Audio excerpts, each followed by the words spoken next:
Hello, found footage fans, and welcome to We Found a Tape. We're a podcast dedicated to all things found footage. Shaky cams, paranormal sightings, and everything with an authentic edge to make it all feel real.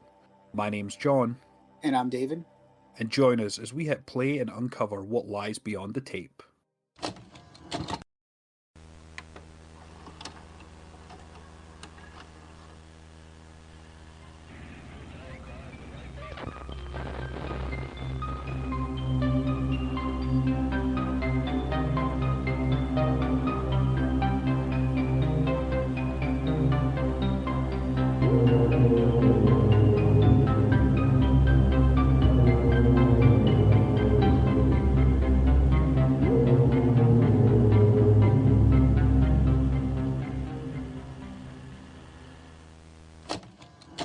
Welcome everyone to another episode of We Found a Tape. On today's episode is a very special one because this is our very first viewer's choice episode. And what that means is that we put out a poll on our Instagram page where there was 4 options. There was the taking of Deborah Logan, digging up the Marrow, the Sacrament, and Jerusalem. And the votes were counted and tallied. Digging up the Marrow was the winner of the first ever viewer's choice. So congratulations to everyone who voted for Digging Up the Marrow. And what that means is that everyone else, we're going to review at a later date, really. Nothing really happens. Yeah, I voted for this one. Damn, you can't say that, David. Didn't say it sound rigged. It was close though. We put a little sort of post on our story just to sort of gauge the interest, and we actually got a lot of people who were reaching out to us, specifically mentioning Digging Up the Marrow. A lot of people were curious about the Sacrament, and we did get a fair few taking of Deborah Logan. Not so much love for Jerusalem, which I think was quite unfair, because that is a favourite of mine, I would say. Yeah, and I would say that too. All of these movies are a favorite. Maybe not the Sacrament. I mean, it's been a while since I've seen it. I recall it, but I don't think it stands as high for the other 3, for me in particular. But Right. I mean, it's been a few years since I've seen it, so maybe if I go back and watch it, I'll feel differently. You know, movies age with you as you age. Like, if you go back and watch something 3 or 4 years later, you have a different perspective of things as time changes. So, funny how the brain works. Absolutely. Yeah, no, I totally agree with you on that. There's a lot of times where I've seen a movie when I was younger. At the point in time when I watched it, I wasn't really in the right headspace, whether I was, distracted, preoccupied, bored, just different mindset. But when you sit down and proper focus on it, especially doing it through an analytic lens like we've been doing with these movies, I think it gives you a broader perspective of the movie itself and your feelings behind it. Sometimes it can change, sometimes it can worsen. I don't know. But, Yeah. But no, this was one for me that I saw it probably about 8 years ago. It had been out for a couple of years at that point, and I was very much a big Adam Green fan. I loved the Hatchet movies. I loved Holliston. I actually didn't see Frozen, which is quite unbelievable considering the fact that I'm an Adam Green fan. But I was more so into the Hatchet movies and Holliston. When I found out about this one, I checked it out like immediately and was pleasantly surprised. At the time, I wasn't on as such a found footage kick, so this is probably a fond favourite of mine for sure. Probably in my top sort of 20, top 10, top 20, I would say. Yeah, I would say top 20 if I was putting it. I don't know top 10, but definitely top 20, for sure. There's so many movies that I like. I mean, I would have to sit there for days and pick apart what I would make as a top 20 list because so many movies to consider. But yeah, this is definitely a favorite of mine as well too. I saw it maybe a couple of years after it came out, and at the time I was just kind of sifting through, found footage movies, here and there at the time, whatever was out. This one really freaked me out the first time I saw it, because of everything that happens in it. But watching it throughout the years as we progress, because I probably see this movie once a year just to, whether it's background noise or I'm actually just putting on something because I'm bored, and it's just as good as I saw it. Not slightly better because I've noticed other things that I didn't notice before, like I have with other movies, watching them over and over again. So Definitely a banger. Hell yeah, yeah. That's a great way of putting it. It's definitely a banger. I recommended this to a couple of people. Hyped on horror. I mentioned to Lindsay, and nothing but good things were said about it. So, yeah, I was pleasantly surprised because then I saw a review. But yeah, with that, why don't we get into a brief synopsis, David? Hit me with that synopsis, good man. Digging Up the Marrow from 2014 follows filmmaker Adam Green as he investigates a man's claims that monsters are real. As he delves deeper into the Marrow, eerie evidence suggests the creatures may truly exist. Yeah, they exist. All right. Oh, yeah. Spoiler alert for this episode. As we, I feel like one thing I forget to do is probably say spoiler alert that we're going to be talking about the movie and talking about the end of the movie. So if you haven't seen it, go watch it now. Pause this episode. Go watch it. From now on, there will be spoilers. I'm a little less kind about this. I enjoyed the silliness of it. There were so many silly things in this movie, and I did note these down because my brain sucks, so sometimes I'll forget things. But the chain on the doorknob, I thought that was so silly because the door opens towards you, and there's a chain and a lock on the door. Um, the camcorder in the woods tied to a tree with an orange bright rope. Bright You orange. pointed out the rope part. I thought Yeah, it the was zip stupid tie. because who would not notice a camcorder, stuck to the side of the tree, and then you pointed out the rope, and that just made it even worse. So, I mean, there was a lot of little silly things in here, but it was still like good. Like I thought it was silly that they were doing this, um, kind of like doing it from a naive standpoint in a way.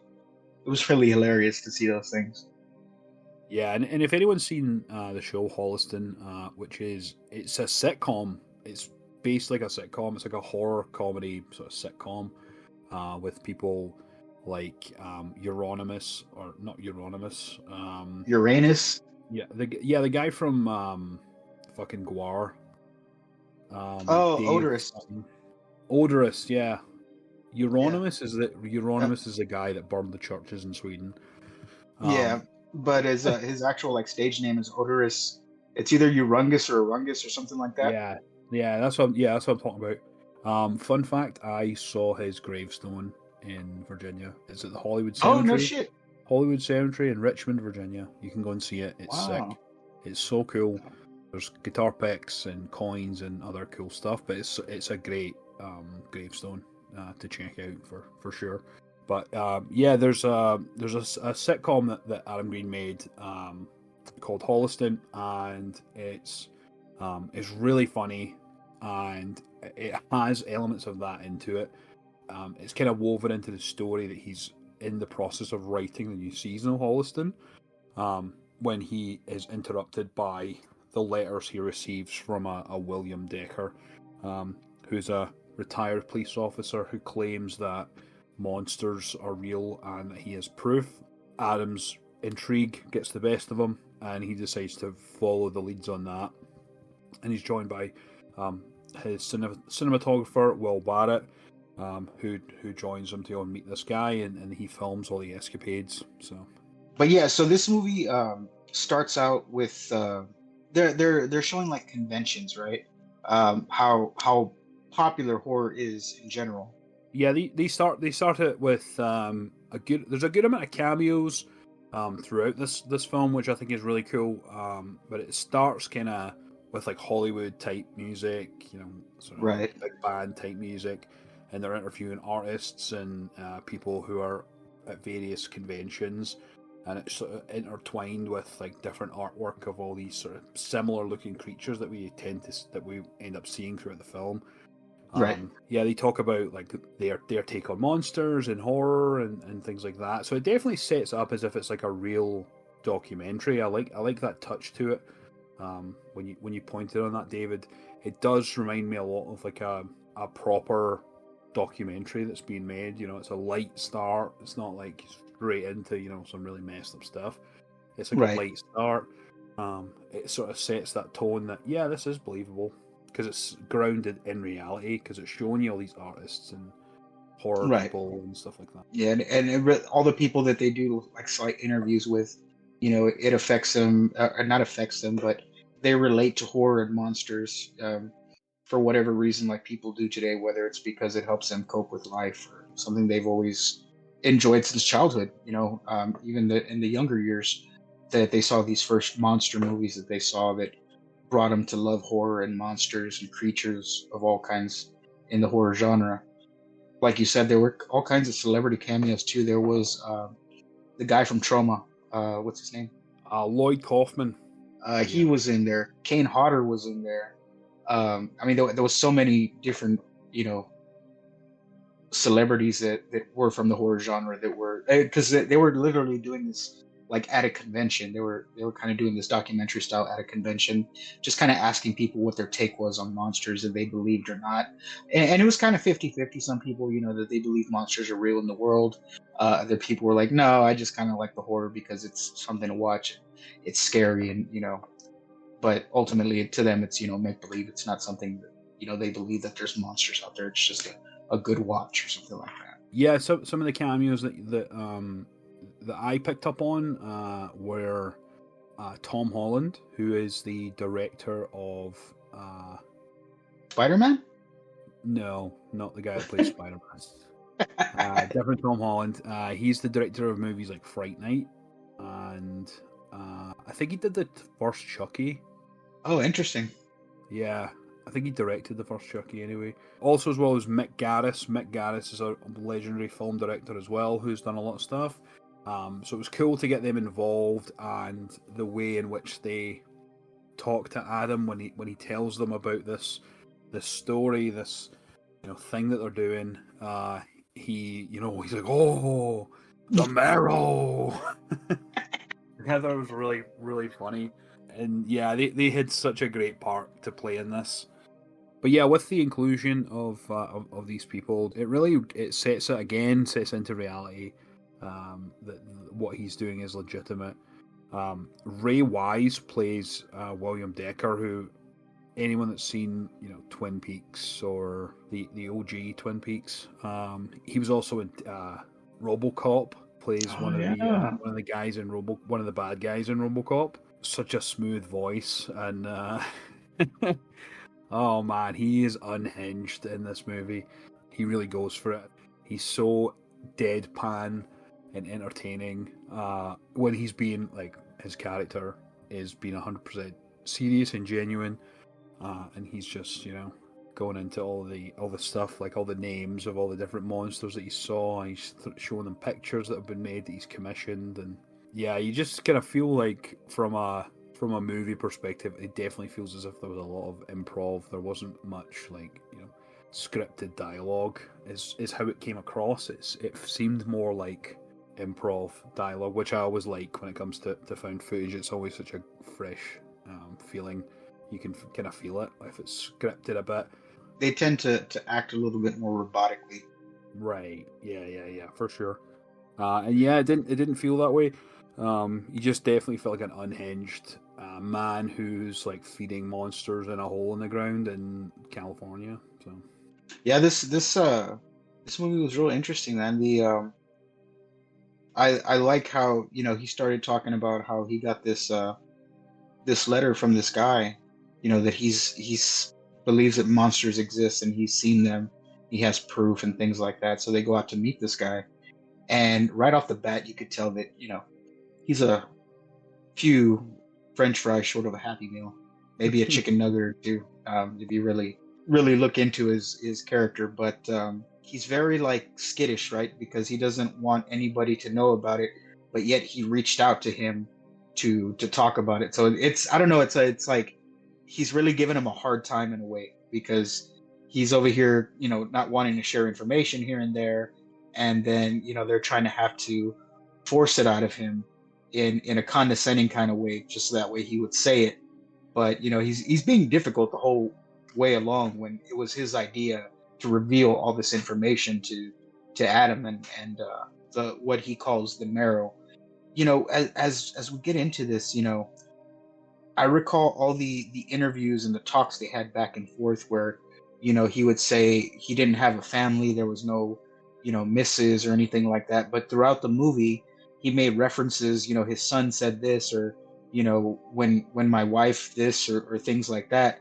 which led to believe that he was lying about having a family, and it made me think, like, when we cut later into the movie to where he's feeding something down in the marrow, what if that was his son or his wife? Like, what if the son was really one of those creatures, and he was there to visit? That's why the marrow was so important to him, to go and visit it and keep a connection with it. It was very weird. That's kind of like the vibe that I got. That's kind of the way I took it as well. The more we progress, some sort of relative. The question, the thing about this is it left me with a lot more questions. Like, why did he have a basement door, like a secret door with chains and all that? Like, we never really found out what was in there. There was just newspaper and shit on the floor and all these spoons.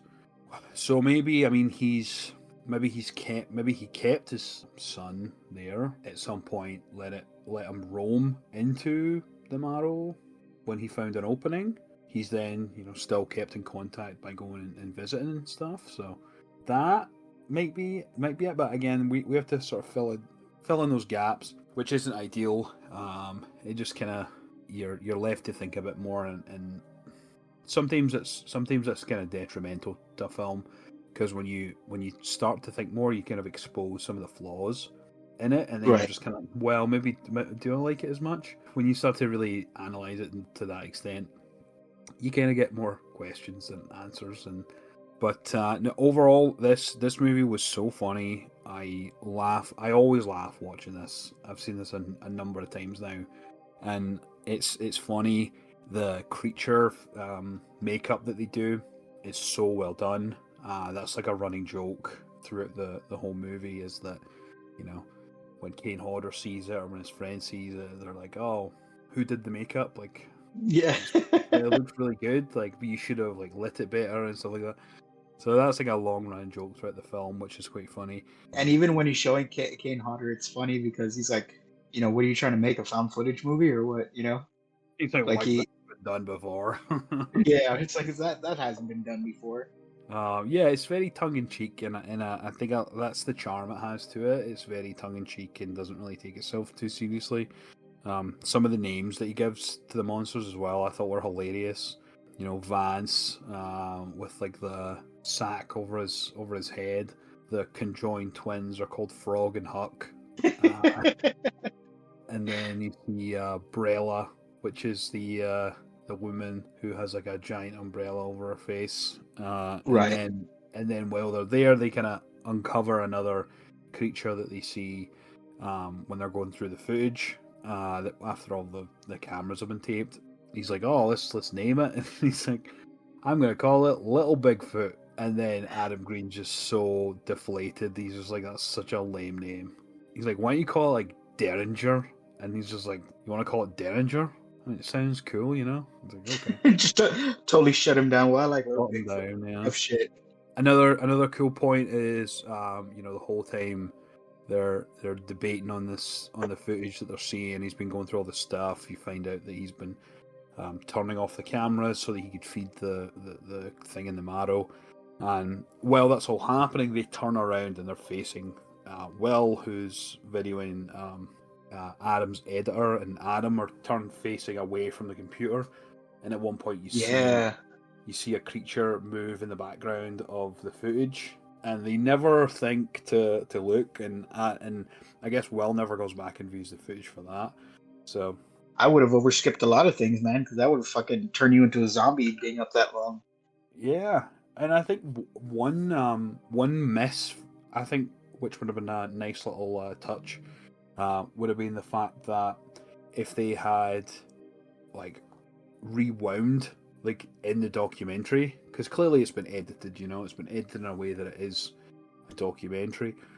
If they like rewound it and then like zoomed in and it's kind of like grainy and you can't really see much detail of like the footage of the thing following backwards, like clearly it's been edited after the fact. So I think stuff like that would lean more into the found footage element.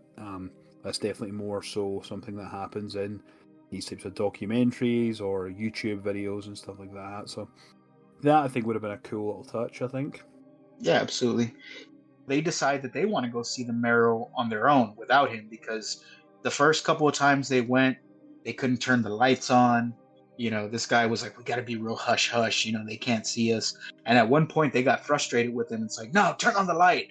And as soon as they turn on the light, you see that fucking creature in your face that you couldn't even see. Usually if you see somebody in the dark, there's at least a shadow or a sense of feeling a presence in your gut. In a way, you get that feeling as a human being. You have that sense. You see this big-headed thing with this thin little tiny neck, like a pen neck on this big. It looked like a lollipop head. Is basically what it looked like. And it's just the monster screams. They freak out. But yeah, so they have all that doubt in this guy, right? So they decide to go to the Marrow on their own. They've now been there a couple of times. They know how to go there, stuff like that. So when they get there, they're digging around in the hole. They're trying to check it out, shit like that. And at one point, the camera guy and Adam are talking to each other, and you see Adam kind of slip next to the hole, and he's like, something took my shoe. Something took my shoe. And sure enough, his shoe was gone. The camera guy didn't believe him. He thought he was fucking with him, right? Adam gets down there and he starts digging around in the hole, and eventually he finds his shoe, right? So he gets the shoe back and whatever. And it really cuts to Decker just popping up out of nowhere, freaking out. What are y'all doing here? And you're not supposed to be here. And this is this is dangerous. This is not safe. And, you're going to ruin everything. He's just super pissed and paranoid, right? They're arguing amongst each other, and he's trying to call him out on his bullshit and this and that. And as they're going back to the car, they hear like something in the woods, right? And this is what gets me. I don't care how many times I've seen this movie. That little creature that comes out of nowhere on the ground, it looks like a grub slash xenomorph mini thing that just runs out, and it's like, yeah, and it just like goes right past them, and they're like, what the shit? That scares me every time, because the look on the creature's face as it runs by them, it just, I don't know, it gets me every time. And it was so good. Like, the creature makeup was so funny, almost like so good that it is believable. Right. But yeah, that's the jump scares as well were pretty good in this one. When you see the lollipop man, like, right, the first time, and then that one, that's a really good example. When the little creature, and then straight from there, as soon as they see that, they're trying to make their way back to the car. He's trying to convince them, let's go, let's get out of here. And they see this weird like seashell in the woods. It's like a giant seashell. That's what it looked like to me. It had like a face painted on it. Yeah, to me, it's weird, but it almost reminds me of Towley from South Park. The towel. To me, it kind of looked like not a seashell, but like a snail shell. If that makes, or a hermit crab shell. And then all of a sudden, that thing just flips up, and it's got this grotesque face attached to it that starts making this horrible noise. And of course, they freak out and start running for the vehicle. And Adam's still out there with his camera. I want to see it. I want to see it. And they're yelling at him to get in the car. And then when they get in the car and turn on the headlights, that thing, dude, with the what is it, like a Halloween sack or something like that on top of his head? Yeah, that's when you see Vance. Yeah, Vance. They see Vance for the first time, and then as soon as he sees it and freaks out, I can't remember, does that hand come in and get Decker, that giant hand that attacks him, or is it after Vance turns around and opens up the sack and exposes all the limbs? Yeah, it's just after that, when Vance throws off the sack and you sort of see what's underneath, and there's all these like sort of almost like spider legs sort of all over his back that sort of come round, almost like an octopus or something. And then to me they look like snakes, because I mean that's the impression I got, because I heard hissing behind the growling, and they kind of look like serpent or snake heads. So that's what led me to believe they're I probably have to watch a still of it to see if that's what they really are. But I mean, this thing looked gnarly. It was pale white, had black around the eyes and inside the mouth and everything, and it was just making a horrible noise. And then that giant hand comes in through the window, and that's the other silly thing about it. You're out in the middle of the woods, and you just have all the windows down in the car. Like, why would you do that? And then they try and escape, and then the Vance gets on top of the car and starts smashing the top of it, and all kinds of chaos is going on. It's crazy, man. This movie is so good. It's so well done. And eventually they get out of there. They hightail it. They get out. They make it back to Deckers, and this dude is still flipping about what happened, that they could have potentially ruined, his access to the Marrow. So, they're arguing with each other. They're calling him out on his bullshit about how he reached out to every director and that, he's not who he says he is. What's his real name? He won't answer any questions. He's just flipping out.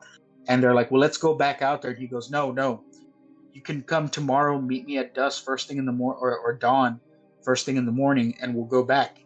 So that was the agreement, right? They decide that they're going to come back in the morning, 5 a.m., right at 5 6 a.m., whatever sunrise is, and meet him there.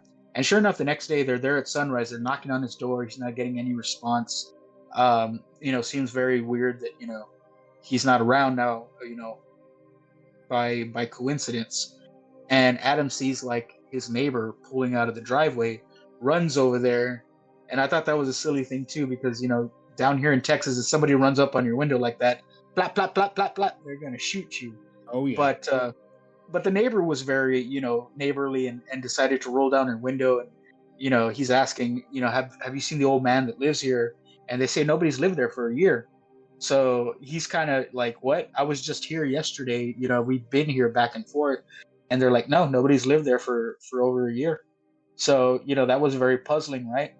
They go back to the door, they jiggle it, and the doorknob is loose. So it's unlocked, right? They walk in, they look at the place. The whole place is cleared out. He had pictures of all kinds of monsters, all kinds of like notes, details about the Marrow. Everything is gone, just cleared out.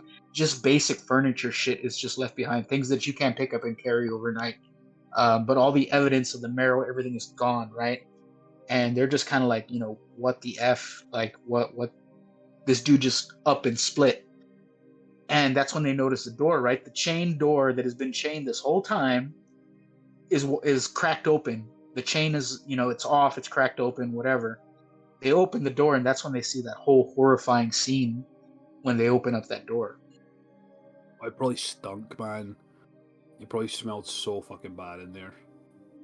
It like reminded me of like a bad pet owner that that kept a dog locked in a room or a closet, and instead of like taking him out, they just put newspaper down for it to shit on, and then put more newspaper over the shit newspaper, and just started piling it on.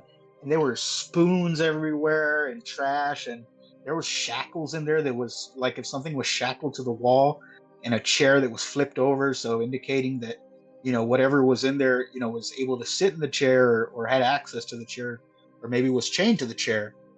And there's a lot of things going on in that room that let your imagination wander a bit of what could have been in there. And that's where the more questions and answers of course are there, like what was in there.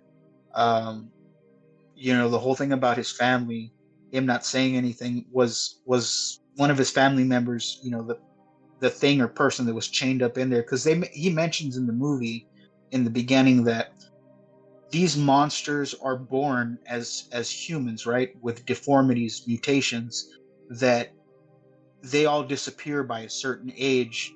They go missing, and they end up going to this Marrow because it's a world that they can live in and be normal like the rest of us. They can have relationships, friendships, marriages, members of the society. They pay bills, things like that. They're just like normal people, but in their own world of disfigured, creatures now. But they were essentially born as humans. And one thing that's kind of just came to me is that for anyone that's seen the movie Nightbreed, Nightbreed is one of my all-time favorites, like movies in general. The main character, or the main antagonist, played by David Cronenberg, is called Dr. Decker. The premise of the movie is that an outsider goes to a place called Midian, similar to the Marrow, where all these sort of creatures, monsters, have been hiding under Earth, under our world, out of the way of society. So I'm now just sort of seeing sort of parallels between, it's almost like a found footage sort of homage to Nightbreed in a way.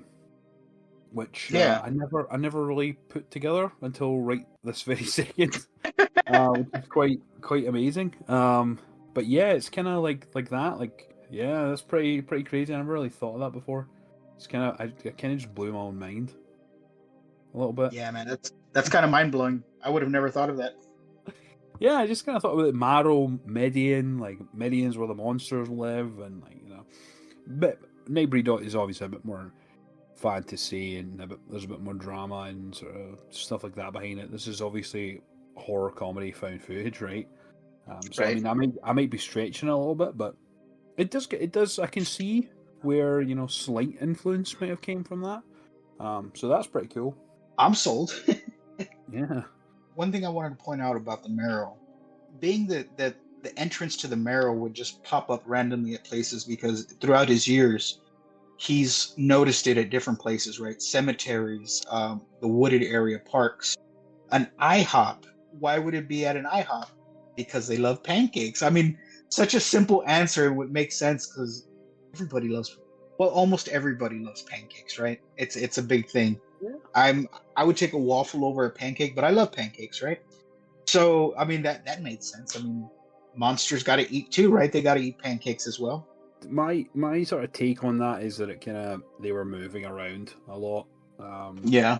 Their entrance was disturbed, maybe in part by maybe just other people in general.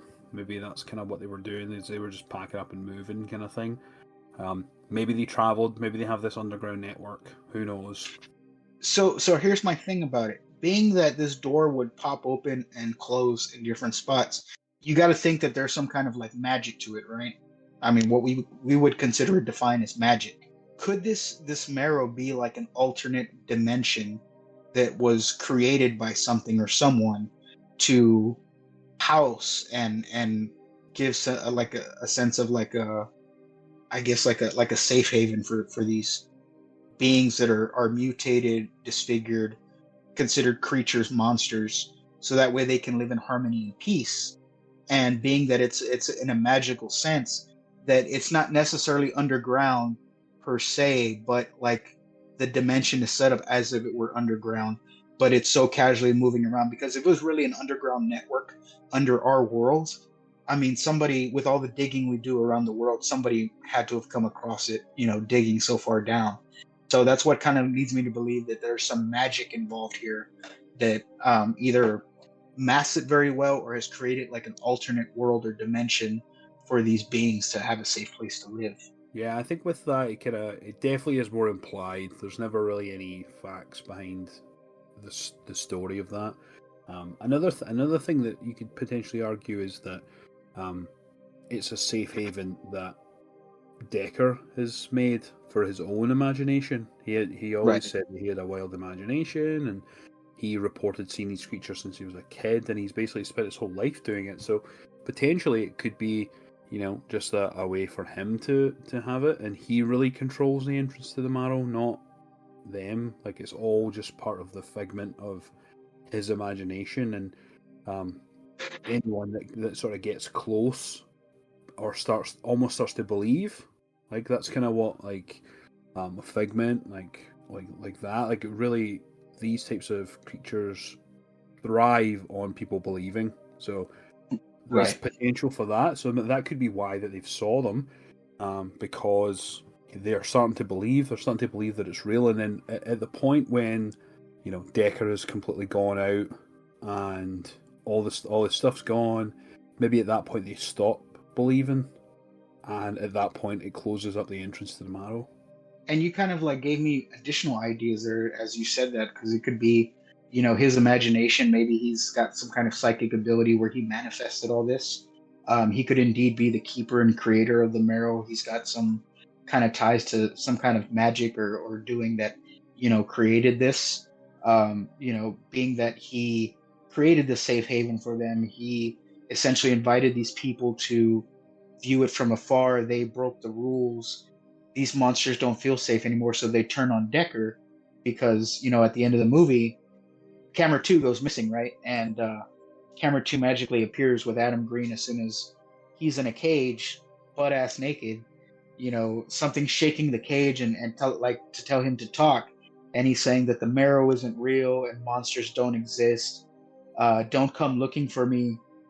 There are no monsters, and they're shaking the cage to encourage him to say that, the marrow doesn't exist. And it kind of cuts from there, and it cuts to this thing that's like it's walking towards Adam Green's front door at night, right? You can hear it breathing, but it's walking in a way like if it had a really short leg, or like let's say you were in a car with a flat tire, it's kind of like wobbly, and Yeah. it's kind of like a wobble walk, and it's a slow walk to the door. They open it up. They're whatever it is going through the house. You can hear the breathing, and they have the camera on camera too, and they're filming the entire thing. And they find, Adam's room where him and his wife are asleep. Very, very attractive wife, by the way. They find the room, and he goes in there, and whatever it is kind of like looking at the wife, and goes over to Adam's side, looks at him, and kind of reaches out this mutated hand that almost wants to touch him but doesn't. I know you mentioned that you weren't kind of a fan of this part, but where he kind of makes like a huge noise, slams down the camera, and that's the end of the movie. Yeah, and I'll go into that. I kind of after we watched it, and I kind of was thinking more. One thing I noticed is that just before the footage from camera 2 is shown, you see Adam, and he's stubble, dishevelled, kind of clearly looking tired. And then when you cut to them filming with camera 2 and coming into his house, he's clean shaven, and it's been about a week since they've had it. So I think rather than going in to kill them, it was merely a way to go in and scare them off, to no longer pursue this. That to me makes a bit more sense. The way it just sort of cut to the end, and that was kind of it. For many years, I wasn't a huge fan of it, and it is like a fairly big problem with found footage movies is you never really know how to end them, and that's where it's probably where a lot of them get a bad rap. Slow burns, a little bit happens in the middle, a lot happens at the end, and then it just sort of fizzles out.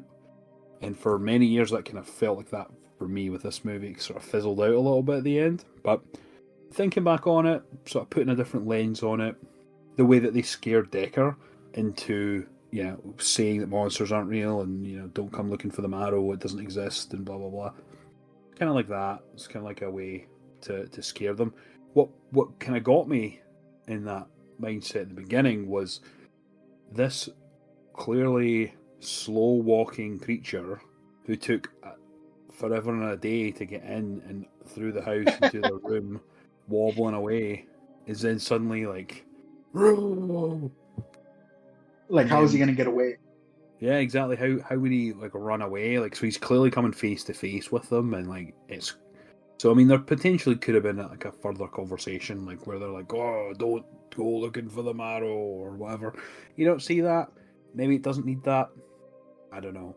But I think you made a very good point. Is that I think a very impactful one, similar to what we saw earlier in the movie, where you see the creature walking on the screen in the background.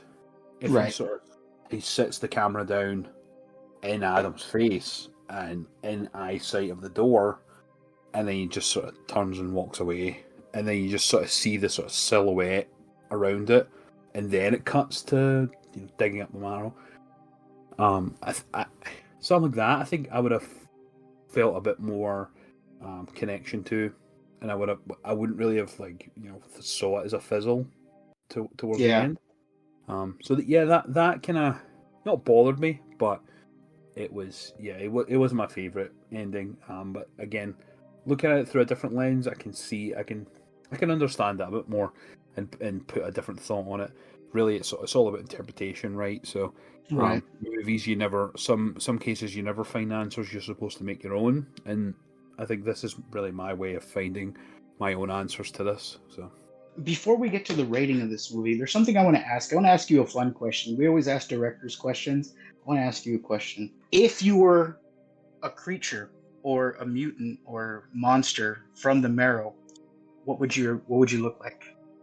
What would I look like? Yeah. Oof. Um, you know the movie Tusk? Yeah. I would probably look like that with like a giant beard, just like giant tusks like that. I'd probably end up looking like that. That's the reality of it. I'd like to be something cool, like badass looking monster, but probably I'd end up looking like that. I'd probably be some platypus man with hair all over me because because of the beard and stuff. So Right, right. I think I'd end up being like that. Now here's a follow-up question to that one. What would your name be?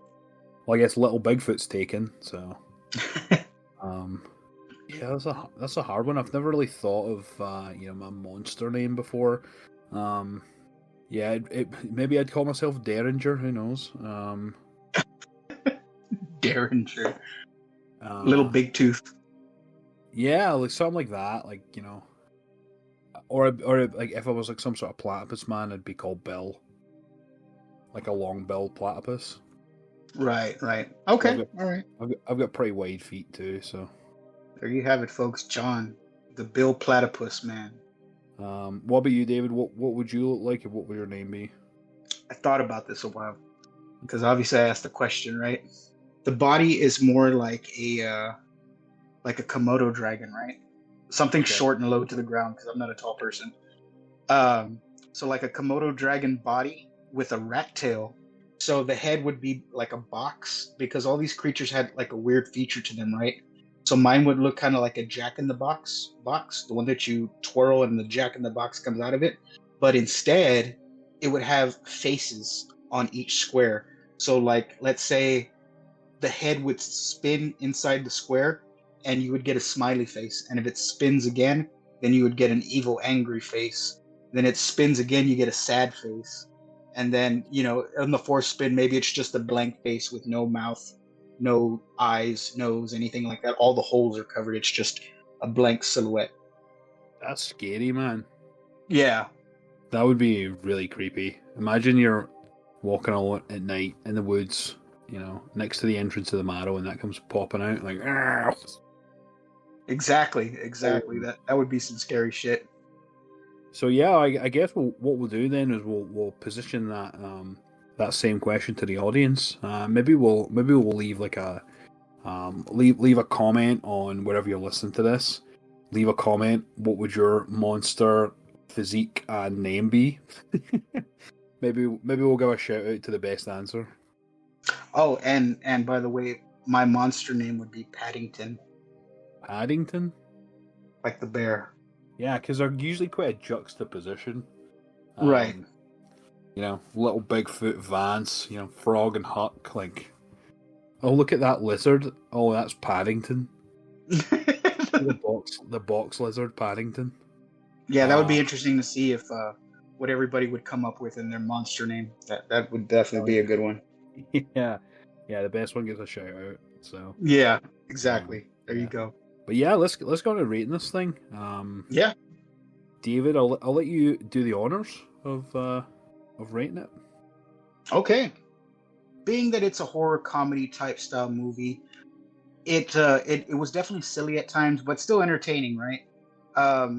There were a couple of things that I did have issues with, and mainly the issues are the more questions than answers. But like we mentioned, something like this, sometimes that mystery is better for the movie. It lets your mind run and kind of fill in the gaps with the what if. So I mean that I can appreciate. But overall, I think that this movie gets a solid 4 tapes. It's by no means a perfect movie, but it's definitely in my rotation, so it has to at least get a 4. Anything at a 3 is a good, solid, decent movie that I can go back and revisit occasionally if I want to.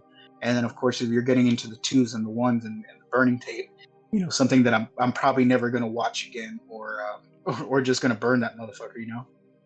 Yeah, and I agree with you, David. For me, I think I'm going to give it a 4 tapes as well. There was a couple of things that I sort of questioned a little bit, but overall enjoyable. I've recommended it to numerous people. I always have a good time watching it. I always laugh. It's always just so funny the way it's delivered. The characters in there are so entertaining. The cameos really stand out for me. And yeah, just in terms of like a solid effort at doing a found footage film for someone who is like an established film director. It douses itself in reality, and I think that adds to it, along with the sort of fantastical type, monster story. So that I thoroughly enjoyed. So yeah, four out of 5 tapes for me. I think horror comedy found footage is definitely something that's grown on me a lot more. Some of them tend to take themselves a bit too seriously, so it takes away from that comedic element. But from the stuff that we've saw for this podcast, I think we've seen a lot of great horror comedies for found footage movies. So yeah, this is definitely up there as one of the best ones for sure, and definitely worth checking out. So, but yeah, on that note, we'll finish out the episode. Thank you everyone for listening, and don't forget to follow us on social media. Instagram at We Found a Tape, along with anywhere you listen to podcasts. And YouTube. And on YouTube. Very well done, David. Be kind and rewind. We'll see you next time.